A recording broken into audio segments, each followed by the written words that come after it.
Hora do quadro Protagonistas, que traz histórias inspiradoras de mulheres que transformam as áreas em que atuam. Hoje eu converso com uma executiva de alto nível e de alta hierarquia que sempre acreditou que era possível chegar ao topo. Ou, como ela mesma diz, que nunca acreditou que não era possível.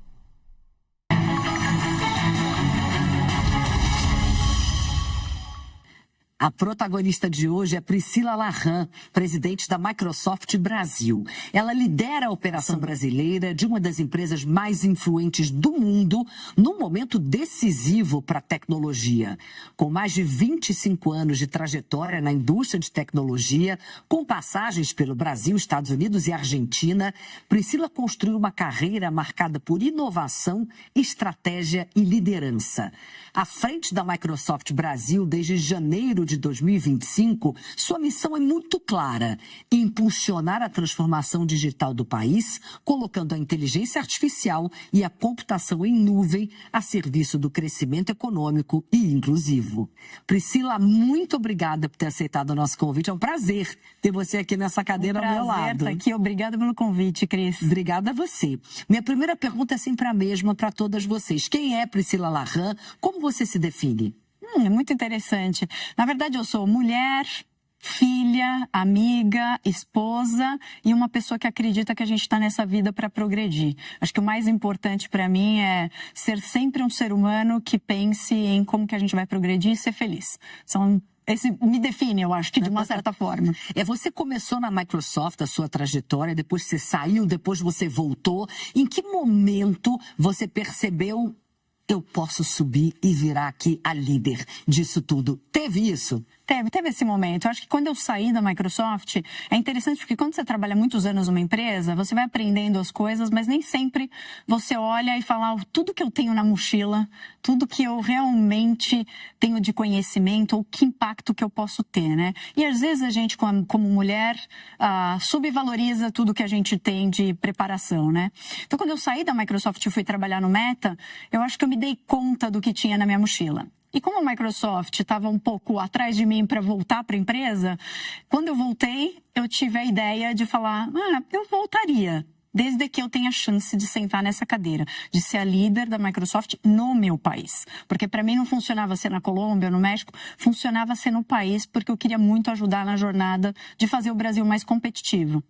O que mudou durante esse período que você esteve fora, tanto dentro da Microsoft, quanto você como Priscila, você como profissional?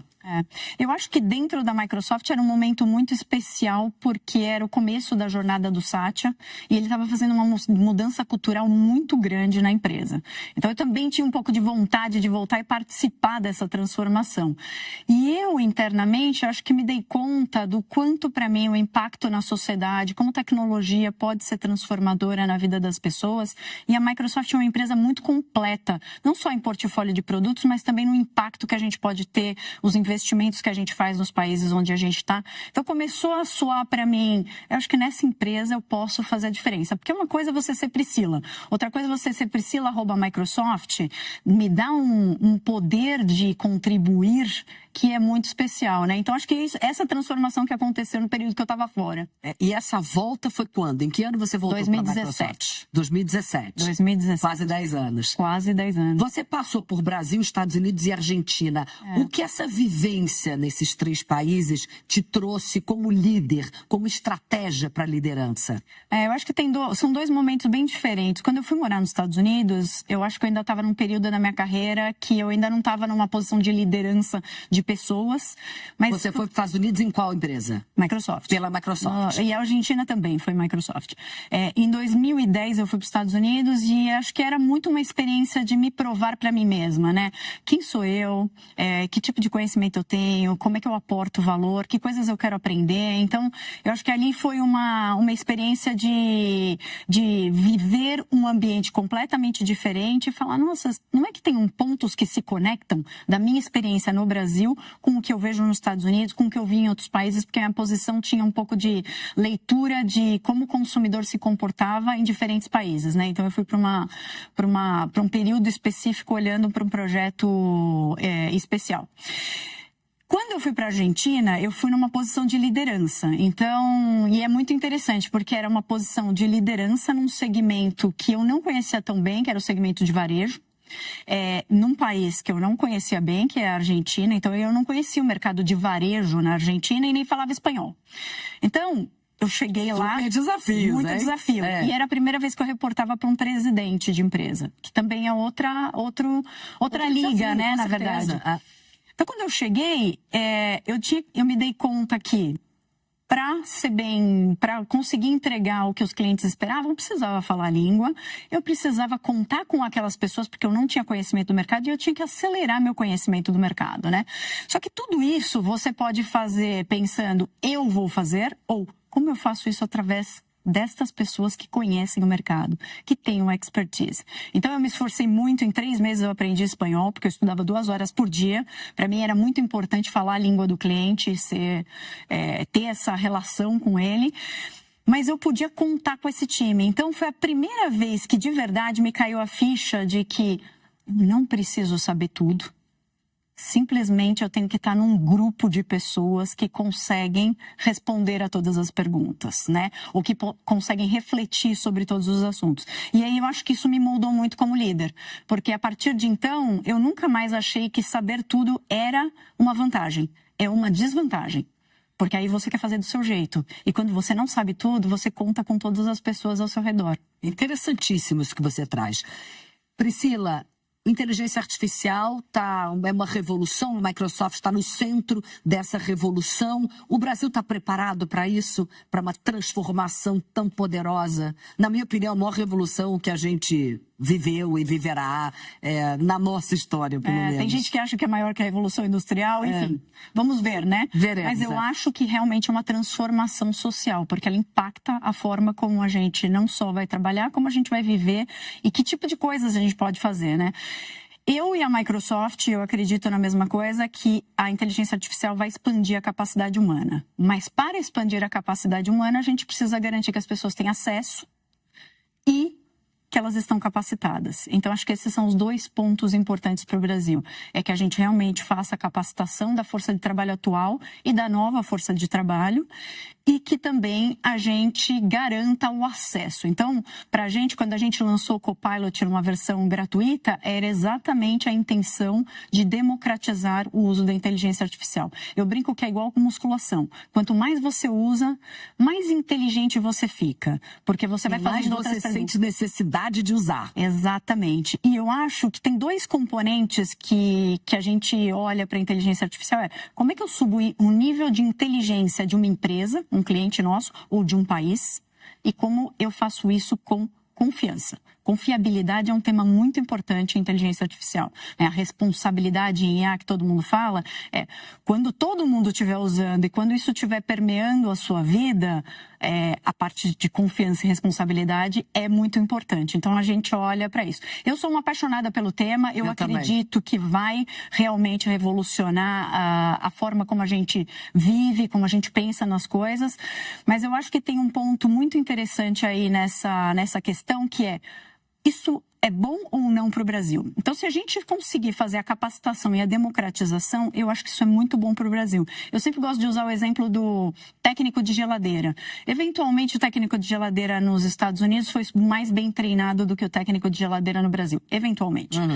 Mas no Brasil, se eu colocar um copilot para ele, que eleve o conhecimento, que ele possa fazer as perguntas certas, provavelmente a flexibilidade, a simpatia, a adaptabilidade do brasileiro vai fazer com que ele performe em um nível superior àquele técnico americano. Então, eu acho que o Brasil tem uma chance grande de capturar valor com inteligência artificial. E aí eu acho que é o nosso papel. Então, a gente fez o nosso compromisso de capacitar 5 milhões de brasileiros, né, ao longo de 3 anos. A gente está no meio dessa jornada, já capacitou 2,8 milhões de brasileiros que terminaram trilhas de treinamento. 1 milhão de brasileiros certificados, que ter certificação é empregabilidade, e a gente se comprometeu a investir os 14,7 bilhões de reais em infraestrutura de nuvem e inteligência artificial, que a gente já começou, já lançou os novos data halls dentro do nosso data center, está em franca expansão. Se a gente faz isso como um Big Tech, a gente está contribuindo realmente para que o Brasil seja mais competitivo, porque você vai dar acesso não só a grandes empresas, como a novas startups, você está ajudando a população de uma forma geral, mas a gente também está ajudando os nossos clientes a fazerem, eu diria, a revitalização da força de trabalho deles à luz de inteligência artificial. Então, assim, eu vejo com muito bons olhos e acho que se a gente capturar essa oportunidade, a gente vai parar de falar do país do futuro. A gente vai fazer o país estar no futuro, né? A inteligência artificial, ela desperta muito entusiasmo e, ao mesmo tempo, muita insegurança. Na sua opinião, hoje o nosso mercado de trabalho está pronto para essa transição? As empresas estão preocupadas com isso que você me trouxe aqui ou ainda não? Não, tem que existir uma chacoalhada. Não, as empresas estão preocupadas com isso, estão olhando para isso. Como é que eu faço essa remodelagem da minha força de trabalho? Como é que eu preparo as pessoas? O que é uma empresa? Que a gente tem falado muito sobre o conceito de frontier companies, que é empresas operadas por IA, lideradas por humanos, né? Então, acho que tem uma preocupação das empresas em preparar sua força de trabalho, em preparar seus processos, né? Porque acho que tem uma grande captura de valor em refazer processos das empresas. Então, se você fosse criar uma empresa hoje, existindo IA generativa, provavelmente ela seria diferente do que a empresa que você tem. Então, eles têm essa preocupação. Agora, eu não acho que a gente está totalmente preparado, né? Porque tem um trabalho com as pessoas, tem um trabalho de capacitação, tem um trabalho também de quebrar um pouco dessas barreiras de medo. Quanto mais expert alguém é, por isso que eu gosto do conceito também dos generalistas, da gente aprender diferentes coisas. Porque se você é muito especialista, muitas vezes você fica amedrontado com a inteligência artificial. Mas se você olha para a sua posição e fala, como que eu expando minha capacidade utilizando isso? Isso possivelmente vai te levar para um outro patamar. Então, acho que a gente tem... Eu não diria que a gente está atrasado, porque eu não acho que a gente está atrasado, mas eu acho que a gente tem que olhar para essas funções e criar uma aceleração para o Brasil. Você fala muito também em crescimento econômico inclusivo através da tecnologia. O que isso significa na prática? Isso significa, na prática, incluir as pessoas, né? Não deixar as pessoas para trás, capacitar o máximo de brasileiros que a gente conseguir e que isso sirva para transformar o Brasil num frontier economy, né? Uma economia realmente digital que capture crescimento econômico a partir da inteligência artificial. E aí eu acho que isso é o que traz prosperidade para o Brasil, né? Então a gente tem que trabalhar nessa vertente de como é que eu faço todo mundo mais competitivo e como é que eu trago essas pessoas. E aí eu acho que a Microsoft tem programas específicos. Quando a gente pensa em capacitação, a gente está olhando para todo mundo. Mas, obviamente, que a gente está usando diversas ONGs, Escola do Trabalhador 4.0, iniciativas com o governo, iniciativas junto com a iniciativa privada, com muitos dos nossos clientes, porque a gente quer ampliar o máximo de pessoas que vão ser inseridas nesse novo ambiente econômico. Você ainda é uma das pouquíssimas mulheres nesse meio da tecnologia, à frente de uma Big Tech, num cargo onde você está. O que está faltando para a gente ter mais mulher nesse universo? Eu acho que ao longo dos anos, né, essa situação vem melhorando. Sem dúvida nenhuma. A Microsoft, eu sou a terceira mulher presidente da Microsoft. A gente está fazendo um trabalho. Mas é uma exceção, né? É uma exceção. Mas parabéns. Parabéns para a empresa, né? Mas é uma exceção. Eu acho que a gente precisa, na verdade, na base, criar ambientes onde as mulheres realmente vejam que elas podem. E aí eu vou usar o meu exemplo. Para mim, eu tinha uma ignorância do que era possível ou impossível. Então, eu talvez tenha sido ingênua e sempre achei que daria para chegar em posições importantes. E isso, por um lado, te favoreceu. Sempre me favoreceu. Porque a sua cabeça não está trabalhada nos bloqueios ou nas dificuldades, e sim na oportunidade. Então, eu acho que eu adoraria que todas as mulheres pensassem dessa maneira, porque todas elas têm chance. Todas elas têm chance de sentar nessa cadeira, e eu vejo muitas mulheres muito bem preparadas no mercado de trabalho. Não falta mulher bem preparada. Eu concordo com você, mas muitas que estão bem preparadas acham que não estão. E isso é um grande problema.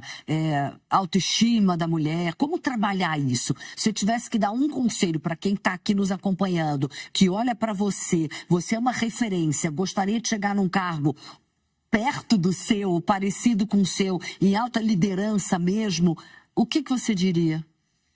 Eu diria para tentar matar os sabotadores da sua cabeça, porque às vezes eles não existem, eles só estão na sua cabeça.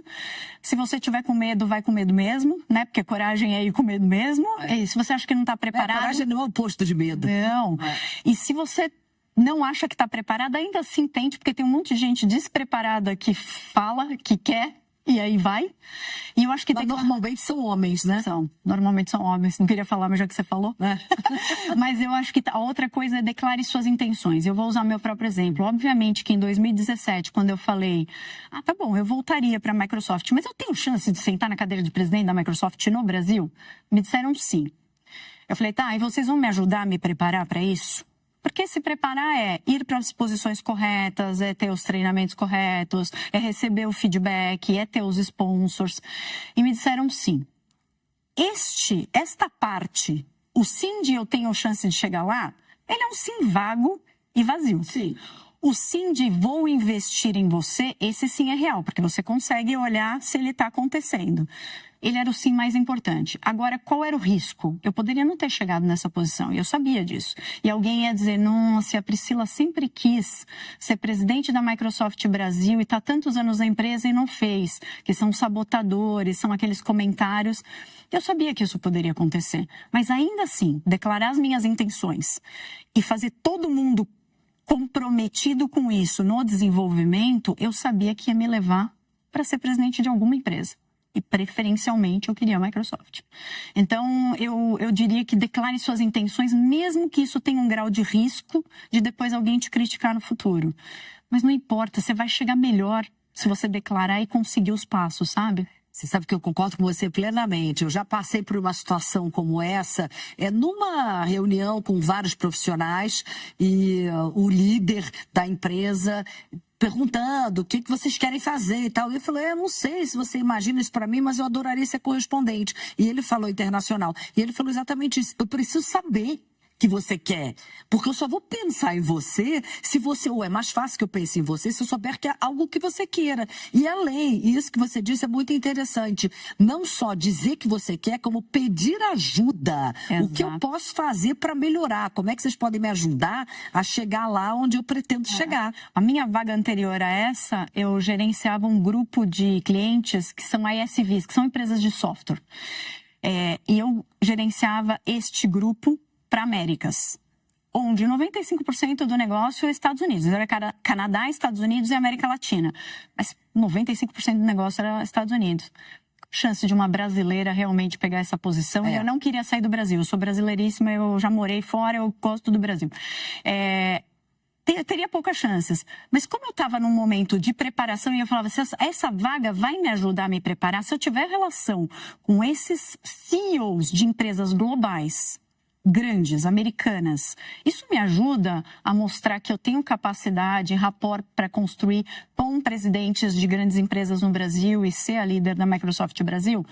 Sim. E aí eles fizeram. Então, assim, quando que eu teria essa chance? Talvez, se eu não tivesse a jornada inteira escrita, de uma certa forma, de o que eu peço, para onde eu vou, a pergunta, tá bom, eu vou fazer essa vaga que vocês querem, eventualmente, mas isso me ajuda a construir para esta vaga que eu quero? Essas perguntas a gente tem que fazer, não tem medo. Às vezes eu acho que a gente tem medo também pelo ego, né? Porque você tem aquela desconfiança que depois as pessoas vão te criticar. Mas esquece, deixa criticar. Deixa pra lá. Porque eu tô querendo criticar de qualquer jeito. Falando isso ou não. Exato. Você tem toda a razão. Priscila, a delícia de conversa passou voando. Eu quero te fazer a última pergunta que eu sempre faço também. O que significa para você ser protagonista da sua própria história?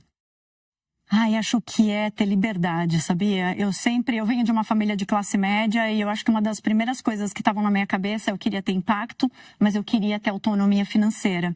Isso era muito lá no meu passado. Hoje é muito mais o propósito. Por quê? Porque eu alcancei a autonomia financeira. Então, para mim, liberdade, definir, na verdade, ser protagonista da sua vida é olhar o que é importante e você repactua o que é importante ao longo da vida, mas é ter liberdade e autonomia. Concordo plenamente com você. Muito obrigada. Obrigada, Uma delícia de conversa. Prazer. Obrigada. Obrigada.